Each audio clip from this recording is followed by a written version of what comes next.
Bienvenue dans le second épisode de la Revue des Chefs. C'est l'émission, c'est le podcast, enfin appelez ça comme vous voulez, où tous les mois on vous partage notre veille, on la décrypte comme ça, vous n'avez pas à le faire, et en une émission vous rattrapez les actus importantes du mois précédent. Cette fois-ci, on va tenter de faire un épisode non pas de 1h45, on aurait bien voulu faire du 30 minutes, mais on va voir, je vais pas faire de promesses que je ne peux pas tenir, on va faire une émission plus courte, vous nous l'avez remonté, il n'y a pas de souci, en même temps, on est en train de découvrir le format nous-mêmes. Alors bien évidemment, on fait notre sélection, on n'a pas vocation à vous citer tout ce qui s'est passé le mois passé, tout ce qui s'est dit, non, seulement le plus important, ce qui va vous impacter en tant que freelance, en tant qu'agence, pour mieux travailler demain ou tout simplement anticiper le futur. Moi c'est Nicolas, je suis fondateur de WP Chef. On forme les webmasters freelance à vivre confortablement de leur activité, avec des sites WordPress no code, mais techniquement irréprochables, avec des web designs qui claquent, qui donnent confiance, un référencement naturel optimisé dès le début avec une approche très héroïste, et surtout une posture de consultant pour devenir un partenaire stratégique pour ses clients. Pas juste un exécutant technique qu'on paye au lance-pierre. Donc tout ça pour développer une activité pérenne et passionnante. Et je suis accompagné de Nicolas, encore une fois, Nicolas lui aussi, qui est responsable de la veille à WP Chef, mais aussi mentor. Salut Nicolas. Salut Nicolas. Alors moi je suis consultant indépendant depuis 2011 et depuis le début mon objectif c'est de développer l'activité de mes clients avec le plus d'efficacité possible. C'est comme ça que je suis arrivé naturellement à faire des sites WordPress no code et maintenant je suis également mentor chez WPchef pour transmettre ma passion. Et sans transition, on démarre avec la première actu. Alors tout à fait, la grosse actu du moment, c'est évidemment la sortie de WordPress 6.9 qui donc est sortie hier soir le 2 décembre 2025, je le dis au cas où des gens écoutent beaucoup plus tard, et je vous fais donc la liste des nouveautés les plus visibles ou les plus utiles, parce qu'il y a beaucoup de choses comme d'habitude. Tout d'abord, on a la possibilité d'ajouter des commentaires sur les blocs individuels. Donc maintenant, ça s'appelle des notes, ça a changé de nom en cours de route, et elles sont visibles par tous les éditeurs et les rédacteurs. Donc les notes, elles ont un auteur et une date. On peut les cocher quand elles ont été traitées. Par exemple, un éditeur peut demander une correction à un auteur qui va la cocher quand ça sera fait. Donc on a tout l'historique et on peut voir la liste de toutes les notes sur une page ou un article donné. C'est le vrai début concret de la phase 3 du projet Gutenberg. Et Qui du coup, concerne... histoire de rendre ça crédible et bien visible, c'est comme Google Doc, c'est des bulles Google Doc. Et tu m'as dit, ce truc-là, on se dit nous-mêmes, ouais, est-ce qu'on collabore beaucoup quand on fait des sites et ci et ça, bof, mais s'en servir pour donner des retours à une IA demain, ce serait intéressant. Ça m'a un peu plus excité. Alors oui, c'est Matt Mullenweg qui en a parlé hier dans le State of the World. Il évoquait, pour lui, la phase 3 de collaboration, c'était entre humains, mais finalement, avec les assistants IA qui vont venir se brancher dans WordPress, ben, peut-être que cette fonctionnalité de collaboration, alors peut-être pas tellement les notes, plutôt la collaboration en temps réel qui va venir dans la prochaine version de WordPress, va pouvoir permettre de dialoguer et puis de travailler sur un même document en même temps. C'est-à-dire que on tape un paragraphe et en même temps on demande à l'IA de réécrire avec un ton différent, etc. Et on peut continuer sur le paragraphe suivant tandis que l'IA réécrit le paragraphe d'avant. Tu vois, on peut imaginer des choses comme ça. Et c'est vrai que ça stimule un petit peu l'imagination, tout à fait. Ensuite, on a la possibilité de masquer les blocs manuellement, donc des blocs individuels, par exemple pour les préparer loin du public, ou alors pour avoir des informations temporaires qu'on va activer ou désactiver manuellement, euh, sachant que les styles et les scripts ne sont pas chargés côté public quand les blocs sont cachés. Donc c'est une fonctionnalité qui pour l'instant n'est pas révolutionnaire, mais on peut imaginer un développement incrémental avec peut-être plus tard un affichage ou enfin une activation, une désactivation qui se déclenche sous certaines conditions, sur certains jours par exemple, le week-end, des promos, des choses comme ça. Donc on a ça, et puis après on a une liste de nouveaux blocs, donc il y en a 5 ou 6, ça dépend comment on compte. Il y a, donc on avait déjà un petit peu parlé dans l'épisode d'avant, mais je repasse dessus rapidement. On a le bloc accordéon, qui est donc finalement un conteneur, un nouveau type de conteneur, qui est composé de volets horizontaux qui peuvent en option se replier automatiquement pour en avoir un seul déplié à la fois. Bon, on voit assez bien comment fonctionne un accordéon. C'est pour faire une FAQ, bon, principalement. Principalement, voilà. On a le bloc maths qui permet d'écrire des belles équations mathématiques. Donc c'est soit un bloc individuel, mais on peut aussi avoir des formules mathématiques intégrées dans un paragraphe, une formule en ligne en fait, et va être voilà, bon, embarqué au milieu d'une ligne de texte, quoi. Donc c'est vraiment dans la Ça a l'air continuité plus, du texte. ça a l'air plus naturel. J'imagine un cours de mathématiques sur un blog ou un truc comme ça. Il y a un truc et c'est en plein dedans. Il faut pas non plus mettre fin au paragraphe pour forcément sauter sur un bloc mathématique en dessous pour revenir dans ça peut être bien mis dans ce paragraphe. Ça dépend des cas, ça dépend de la complexité de la formule, parce qu'il y a des formules qui peuvent prendre l'équivalent de 4 ou 5 lignes de paragraphe. Donc forcément, là, ça rentre pas dans ce cas-là. Mais les deux fonctionnements sont possibles. Oui, C'est oui, les louable. deux sont possibles. On a également la fonctionnalité texte extensible. Alors je parle de fonctionnalité et pas de bloc, parce que au départ, ça devait être des fonctionnalités du bloc paragraphe ou du bloc titre. Et finalement, au fur et à mesure du développement, c'est devenu des blocs à part entière. C'est-à-dire que quand on a un bloc titre, on peut cliquer sur transformer en titre extensible, et pareil pour le paragraphe qui devient un paragraphe extensible. Donc concrètement, ça fait quoi? Eh bien en fait, c'est la possibilité de changer la taille du texte automatiquement pour que le texte prenne 100% de la largeur disponible. Donc ça veut dire quoi? Ça veut dire que si on a un titre, par exemple, de 3 caractères, eh bien la police va être énorme parce qu'elle va s'étendre pour prendre toute la largeur. Et à l'inverse, si on a un paragraphe qui fait 5 lignes normalement et qu'on le transforme en paragraphe extensible, à ce moment-là, ça va faire une police très petite, illisible, on va dire, pour tenir que le paragraphe tienne sur une seule ligne.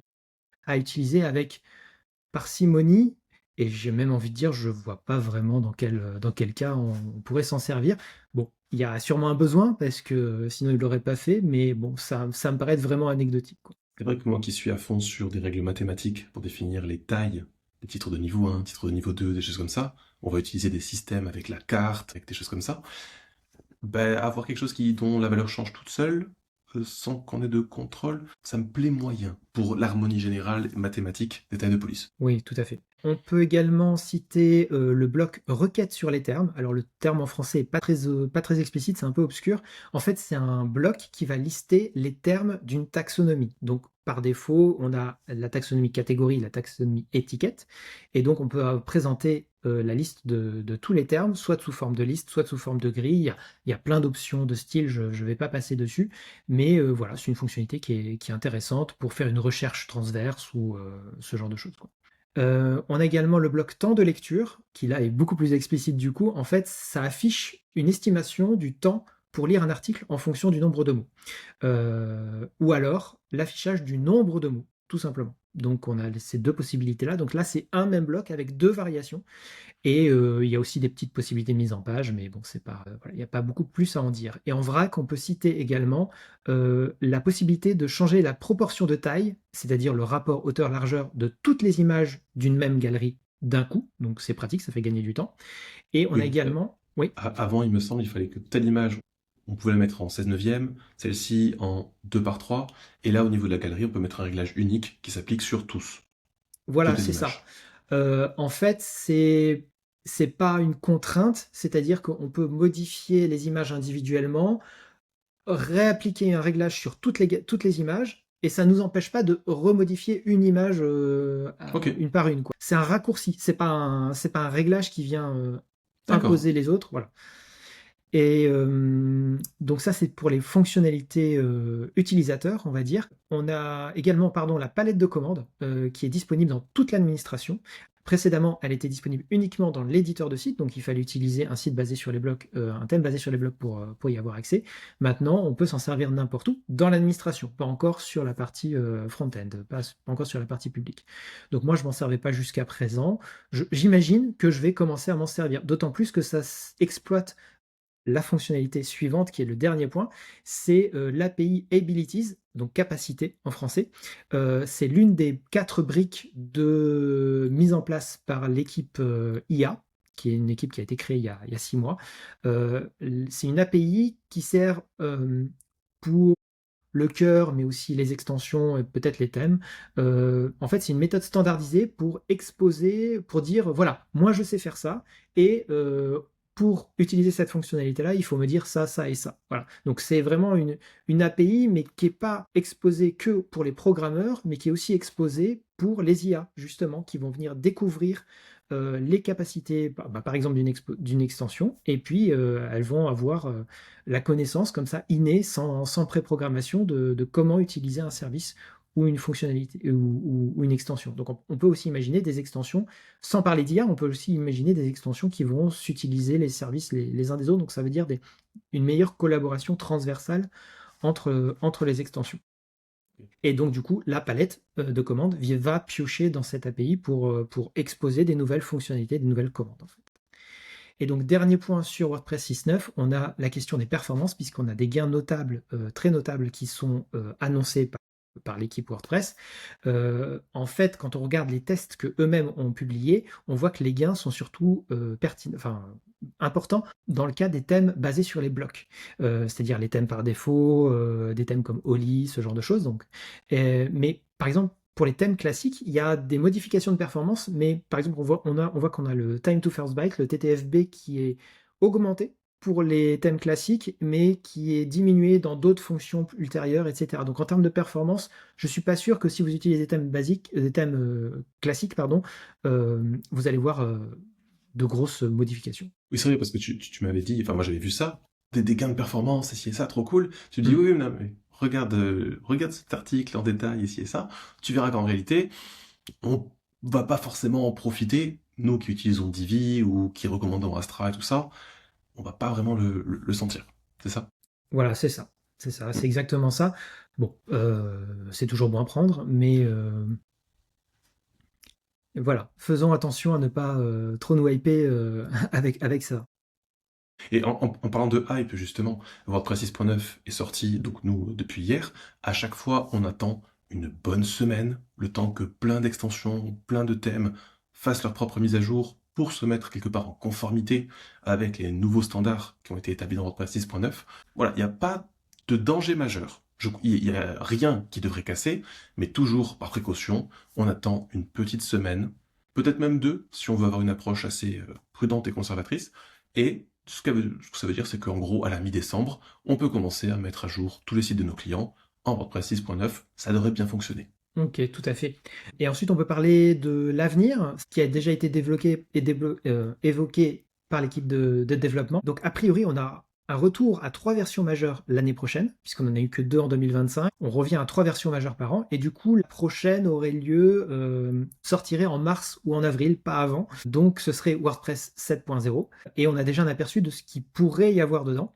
Donc, la fonctionnalité la plus importante, ça serait la collaboration en temps réel. On en a déjà parlé. C'est le fait que plusieurs personnes modifient le même contenu en même temps.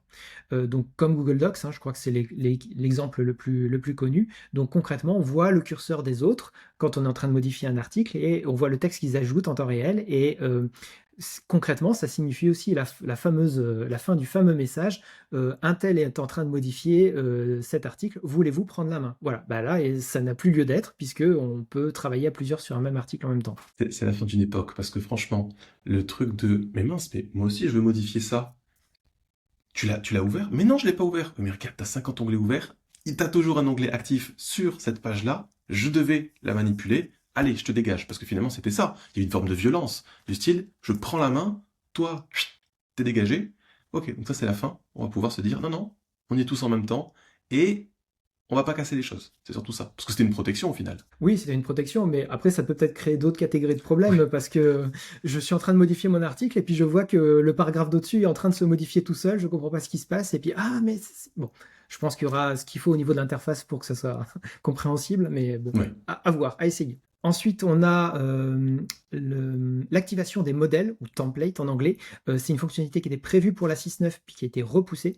On pourra notamment assigner plusieurs modèles pour un même type de contenu ou pour un même contenu, une même URL, avec un seul activé à la fois. Donc là, c'est pareil, on peut désactiver des choses en fonction de conditions externes, que sais-je.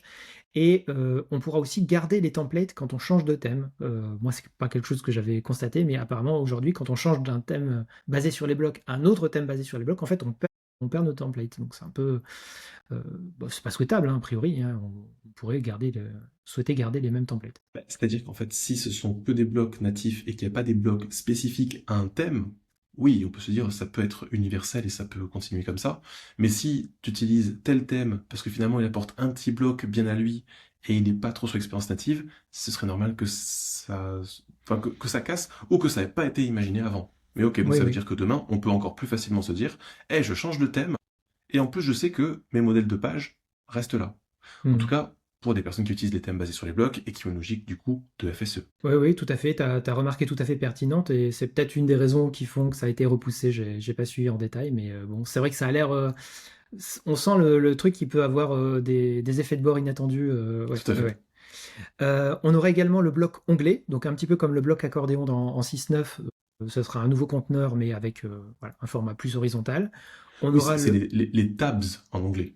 Ouais, c'est ça. Ça s'appelle comme ça. Bon, on voit bien ce que c'est un onglet. On aura le client IA qui est déjà sorti, qui est sorti, je crois, il y a 2 jours en version 0.1.0. Donc peut-être qu'il faut attendre que ce soit un peu plus mûr pour une intégration dans le cœur. Donc le principe, c'est de centraliser l'accès aux IA externes de manière standardisée pour tout l'écosystème, pour éviter la fragmentation. Et donc il y aura une interface dans l'administration pour gérer tout ça. Donc elle est d'ores et déjà visible dans sa première version. Donc en fait, on a un panneau qui permet de saisir toutes ces API, toutes ces clés API pour intégrer OpenAI, Gemini, etc. On verra ça bientôt. Et quelque chose qui m'intéresse moi beaucoup, c'est le fait de modifier les médias en local. C'est-à-dire que dans le navigateur, finalement, il y a tout ce qu'il faut en termes de puissance et en termes de fonctionnalité pour retailler des images, les convertir en WebP. Et c'est puissant et rapide. Et c'est beaucoup plus rapide que d'envoyer une image sur un serveur, d'attendre la réponse, qui nous la renvoie, etc. Donc ça, il y a déjà des expérimentations, notamment par l'équipe Performance. Donc, si ça rentre dans le cœur, ça serait vraiment intéressant. Donc, C'est vrai, ça me fait penser à un truc où nous, notre recommandation, c'est quand même de dire, n'ayez pas peur d'envoyer de grosses images dans WordPress, parce que dans tous les cas, ça va être retaillé de multiples façons. Et moi, je me suis déjà fait attaquer par des puristes qui disent, mais pas du tout, qu'est-ce que tu fais? T'envoies d'énormes images sur des serveurs, ça reste là-bas, et puis ci, et puis ça. Mais en fait, là, le fait que ça se passe dans le navigateur, ça veut dire que notre image, elle est même pas envoyée dans le navigateur peut-être au début, enfin, elle n'est pas envoyée sur le serveur, au contraire, parce que les traitements principaux se font dans le navigateur, et après seulement, la grosse image qui sert plus, ne part peut-être même plus sur le serveur. Peut-être qu'on va juste garder l'image scaled. Enfin, c'est des hypothèses, hein, j'ai pas vu le fonctionnement en détail, mais c'est cool de se dire, en fait, on va moins envoyer de choses à faire au serveur, chacun peut le faire dans son propre ordinateur, et du coup, c'est peut-être mieux pour tout le monde. et surtout, c'est plus rapide, hein, parce que c'est quasiment c'est instantané, en fait. Ouais, C'est beaucoup plus puissant, quoi. ok. Et ça permet d'alléger la charge du serveur aussi. Donc, peut-être prendre des serveurs moins puissants pour le même résultat. On a également des améliorations pour l'administration de WordPress qui sont annoncées, mais pas encore la refonte qu'on attend, c'est-à-dire une uniformisation de l'interface entre l'éditeur de site et puis l'administration WordPress en général. Au-delà de ça, pour le reste de l'année 2026, on parle, pour le client IA dont je viens de parler, on parle de l'ouverture aux modèles locaux, utiliser soit des modèles qui sont fournis avec le navigateur, donc c'est des petits modèles, hein, c'est pas aussi puissant que ChatGPT, mais il y aurait une intégration de Gemini dans Chrome, et puis il y aurait à peu près la même chose pour Edge, donc des petits moteurs locaux, donc WordPress pourrait utiliser des moteurs qui sont sur le poste de l'utilisateur, enfin, de l'éditeur ou du rédacteur. Et on aurait aussi la possibilité d'utiliser un modèle local open source, donc, parce qu'on peut utiliser des petits modèles qu'on peut installer sur son ordinateur plutôt que d'utiliser GPT 5.1 sur le serveur d'OpenAI en utilisant des crédits, ça prend du temps, ça coûte cher, etc. On peut avoir, pour des besoins plus modestes, on peut installer un modèle de langage, un LLM sur son ordinateur et utiliser ça à la place. Donc c'est une piste pour l'instant. On a également l'amélioration de la documentation de WordPress, donc on peut se dire, bah oui, bah pourquoi maintenant mais en fait, figurez-vous que les LLM pardon, lisent les documentations pour savoir comment se servir des outils, comme nous on le fait. Donc en fait, améliorer la documentation de WordPress, finalement, bah, ça permet au modèle de langage de mieux comprendre son fonctionnement. Bon, On a l'API Abilities, mais on a aussi ce biais-là. Et puis on parle de fait de passer la version minimum de PHP à la version 7.4 pour pouvoir exécuter WordPress. Donc là, le but, c'est là aussi, déjà, il faut éliminer régulièrement la dette technique, mais on a aussi l'aspect compatibilité avec des API externes. Donc, notamment l'IA, mais pas que. En fait, si on utilise une vieille version de PHP, eh bien, dans certains cas, on peut avoir des difficultés à utiliser une API externe. Donc, il faut, voilà, on remonte un petit peu euh, les versions de PHP pour aller se faciliter la vie. En dehors de ça, une toute petite nouveauté, on a l'outil d'importation de WordPress, WordPress Importer, qui est donc livré avec le cœur, qui existe depuis très très longtemps et qui n'est pas souvent mis à jour. Et bien là, en fait, il y a une nouveauté, c'est qu'on a la capacité de changer les URL lors de l'import. Donc, en fait, c'est utile ça va être utile pour notamment parce que sur WordPress.com, il faut avoir un forfait assez élevé pour pouvoir installer des extensions telles que des installations de migration. Bon, nous, on recommande Updraft Plus, mais il y en a plein d'autres. En fait, il faut payer assez cher pour pouvoir installer ça. Et donc, ça oblige à faire des migrations d'URL manuellement. Là, ce sera plus nécessaire, puisque dès les versions gratuites de WordPress.com, on a la fonction importer qui permet d'exporter une archive du site. Et puis après, on peut la réimporter dans un site WordPress local, par exemple, et qui fera cette opération de migration. C'est un bénéfice pour tout le monde. Oui, oui, quelqu'un qui a commencé sur WordPress.com avec peut-être même pas le bon nom de domaine et qu'on va aider à professionnaliser son approche en le mettant sur du WordPress.org, avec un vrai hébergement, avec un nouveau nom de domaine, ça devrait nous faciliter la tâche pour faire cette migration qui parfois est relativement fastidieuse, c'est sûr. Et d'ailleurs, si jamais vous voulez approfondir un sujet en particulier, s'il y a un sujet qui vous interpelle ou quoi que ce soit, dites-le nous, faites-nous en part dans les commentaires sur YouTube, posez vos questions sous la vidéo, et on se fera un plaisir de vous répondre. Et c'est ainsi qu'on peut passer à l'actualité suivante, avec une grosse panne qu'on a senti passer. Oui, oui, donc le 18 novembre, il y a une panne qui a touché quasiment tout le monde, en tout cas tout le monde en a entendu parler. On a le service Cloudflare qui est tombé en panne. Et donc la reprise totale du service a duré quasiment 8 heures, donc on a eu le temps de le voir, et il y a jusqu'à 20% du trafic mondial qui a été impacté, y compris des très gros services, notamment X, Twitter, et même AWS, Amazon Web Services, qui est donc l'hébergeur cloud d'Amazon, qui héberge de nombreux, des très gros sites. Et nous, par exemple, on a vu tout de suite que Notion et Whimsical étaient en panne. Qu'est-ce qui s'est passé sans entrer trop dans les détails? Cloudflare, c'est une entreprise qui sécurise et accélère de très nombreux sites web et services. Ils ont des serveurs dans le monde entier pour que ça aille très très vite. Et il y a eu un problème dans un système de permission qui a provoqué un doublement de la taille du fichier des règles. Donc les règles, c'est ce qui dit les règles de routage finalement, mais aussi les règles de pare-feu. Enfin, je n'ai pas trop creusé, mais un fichier qui soudainement double de taille comme ça, il a été propagé automatiquement à tous les serveurs de Cloudflare. Et ils sont tous tombés en panne simultanément, en fait, parce que c'est tellement rapide la propagation que ils sont tous tombés en panne. Et en même temps, il y a une autre panne qui n'a rien à voir avec celle-là dans leur système de surveillance. Et donc, du coup, ils ont cru à une attaque. Ils ont cru que la première panne était causée par une attaque et ça a décalé la résolution de plusieurs heures à cause de ce mauvais diagnostic. Voilà. Et c'était compliqué à réparer. C'était très simple à réparer, mais il fallait comprendre d'où ça venait et comment réparer. Une fois qu'ils ont trouvé, c'était rapide. Donc après, on peut se demander, est-ce que c'était évitable? Est-ce que c'est la faute de Cloudflare? En réalité, moi j'ai lu plusieurs analyses, plusieurs avis. En fait, Cloudflare, c'est vraiment un des services les plus fiables, c'est pour ça qu'il y a autant de monde qui s'en sert.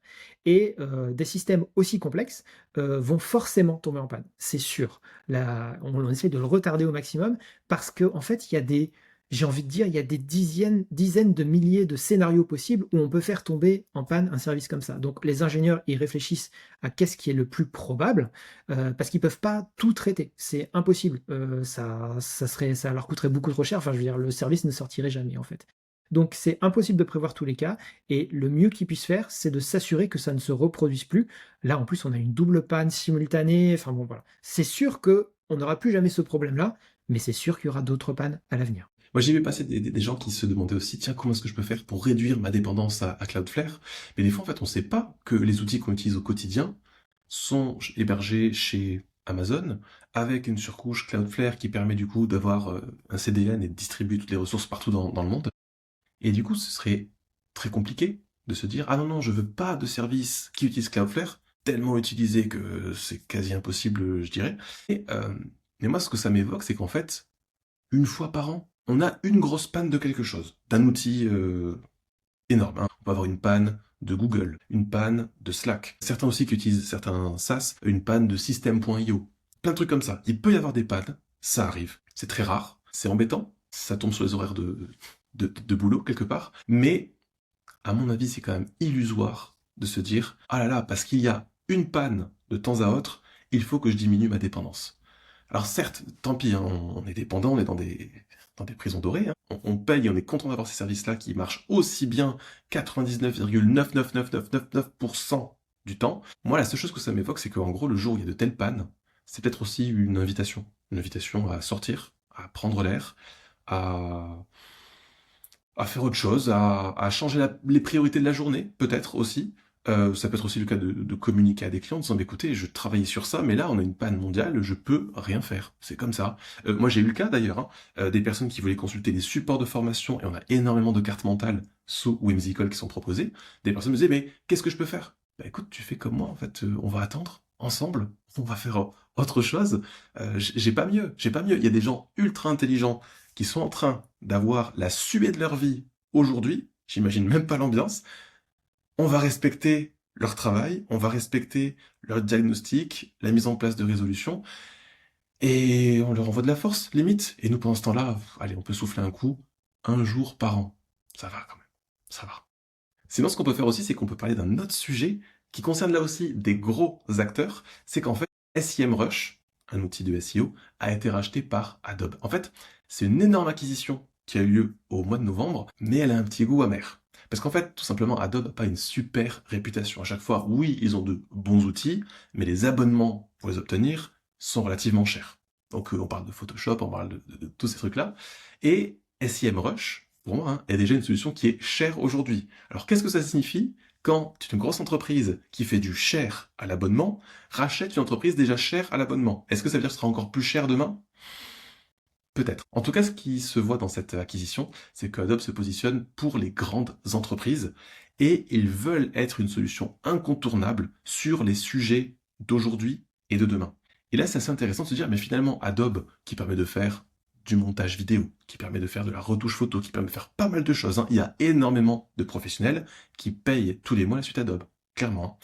Ben là, ils se disent, mais non, mais finalement, il y a quand même un sujet brûlant dans les entreprises et les grandes entreprises même, c'est la visibilité en ligne. Alors, côté SEO traditionnel, hein, mais aussi le fait de se monitorer, de voir si notre marque remonte dans les LLM, dans les réponses de ChatGPT et autres. Et donc, en gros, Adobe dit, hey, on a envie d'aller sur le terrain du SEO, du GEO, on veut être un outil de plus, et proposer ça. Alors du coup, qu'est-ce que ça va donner exactement? On ne sait pas encore. Est-ce que c'est intégré dans quelques mois, quelques années, à un abonnement Adobe Cloud? Est-ce que ça reste SEMrush comme ça? Est-ce que la marque va disparaître? Je pense pas, il y a quand même une certaine notoriété. On sait pas. On sait pas trop ce qui nous réserve, mais clairement, la première réaction, c'est une levée de bouclier. L'écosystème est relativement frileux. Hein, quand il y a de telles grosses opérations qui se comptent du coup en milliards de dollars. Mais en réalité, il y a aussi un autre discours qu'on peut entendre, et moi je vais plus être partisan de cette approche-là, c'est que ça va laisser plus de place à de petits outils, peut-être un petit peu plus artisanaux, moins chers surtout, plus agiles, plus abordables pour nous, freelance. Moi ça me fait penser aux outils qu'on montre en formation et qu'on utilise au quotidien nous aussi, hein. C'est Alloscan, c'est TOT SEO, c'est SEMrank, qui en plus, ces outils étant français, servent mieux le marché français plutôt qu'une grosse solution internationale qui va être ultra bonne pour le marché US, qui va tenter de faire le marché allemand, français. Moi, je préfère des Français qui se disent non, nous, notre priorité, c'est le marché français en premier, quand même, hein. Et en plus de ça, c'est moins cher que SEMrush. Donc pour nous, cette acquisition, elle va rien changer parce qu'on n'était pas en train de dire prenez un abonnement à SEMrush. Ça, c'est pas nous, hein, clairement. Mais si aujourd'hui, c'est un outil que vous utilisez, bon, ben, peut-être qu'il est temps d'étudier les alternatives. Et en même temps, il y a une autre news proche, similaire et en même temps total opposée qui a eu lieu au tout début du mois de novembre, c'est qu'en fait, Canva a racheté Affinity, donc la suite Affinity, en 2024, donc il y a plus d'un an. Et en fait, ce qu'ils ont fait, c'est qu'ils ont fusionné les trois logiciels d'Affinity, donc Affinity Photo, Designer et Publisher, Donc ça, c'était la version V2 parce qu'il y avait toute une version V1, V2.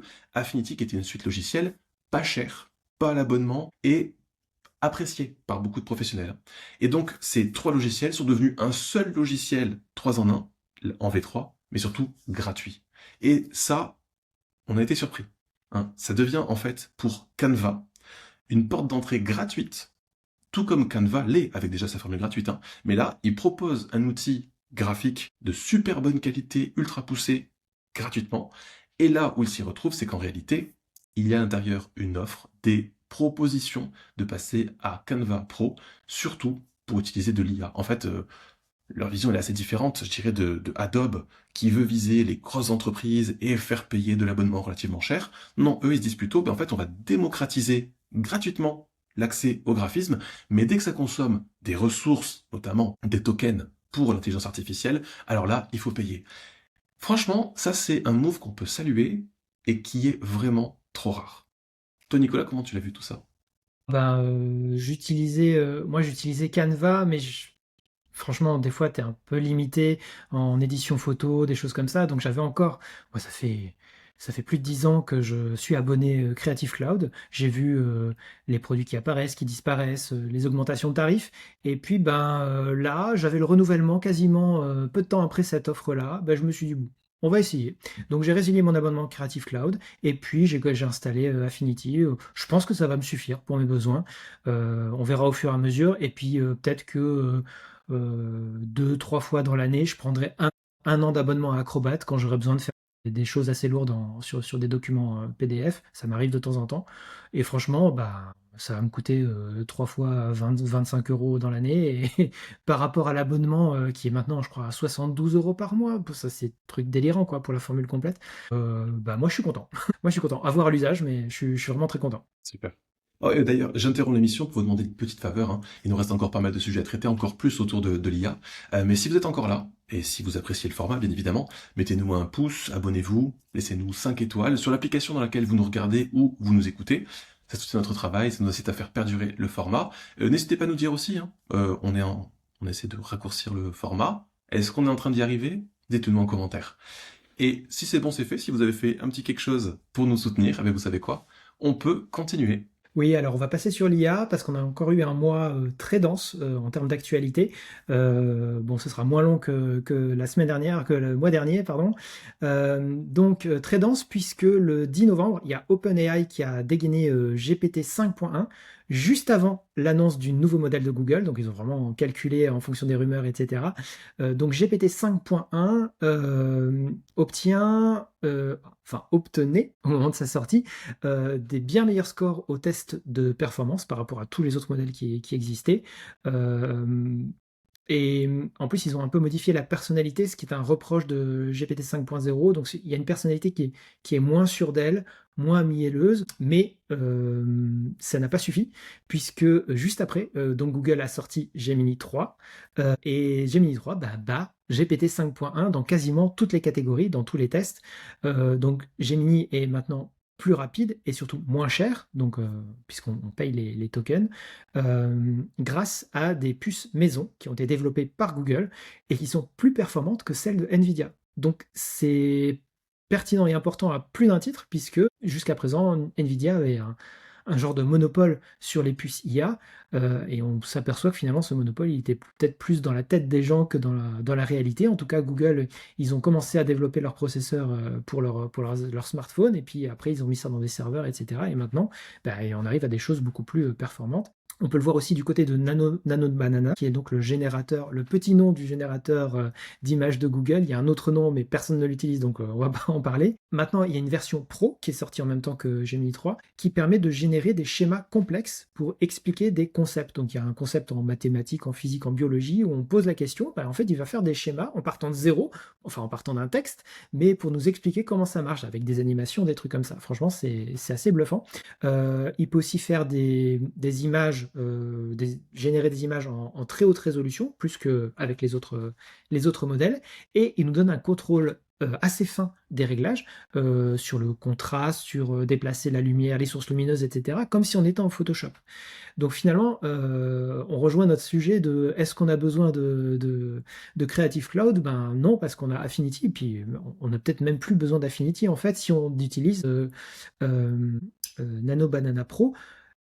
On n'est pas les seuls à avoir cette analyse, puisqu'en fait, ça marche tellement fort que quelques jours après, quelques semaines après, ils ont dû réduire les usages gratuits. Donc, on est passé de 3 images à 2 images par jour, je crois. Donc, gros succès, mais ça a l'air de consommer un peu de ressources, en fait. Voilà. Et du coup, la conclusion de tout ça, c'est qu'en fait, c'est la panique chez OpenAI, parce ils avaient une avance énorme il y a 3 ans. Je crois que GPT-3 a 3 ans.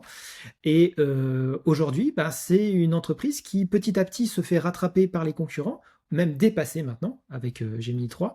Et sachant que c'est une entreprise qui perd déjà des dizaines de milliards chaque année, on a vu passer des analyses qui nous expliquent que OpenAI compte investir 1400 milliards de dollars sur 8 ans, mais quand même, ils espèrent avoir dans quelques années 10% d'utilisateurs payants. Je pense qu'aujourd'hui, c'est pas du tout le cas. Et donc finalement, on pourrait se dire la priorité pour eux, c'est de trouver de l'argent.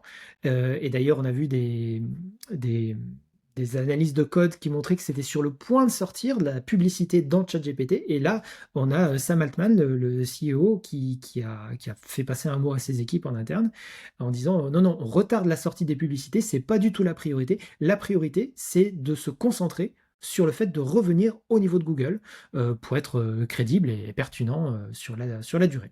Moi, ce que j'ai vu aussi, c'est des gens qui disaient waouh, je viens de passer 2 heures avec Gemini 3, je quitte ChatGPT. Alors, peut-être que certains utilisateurs très chevronnés peuvent arriver à de telles conclusions.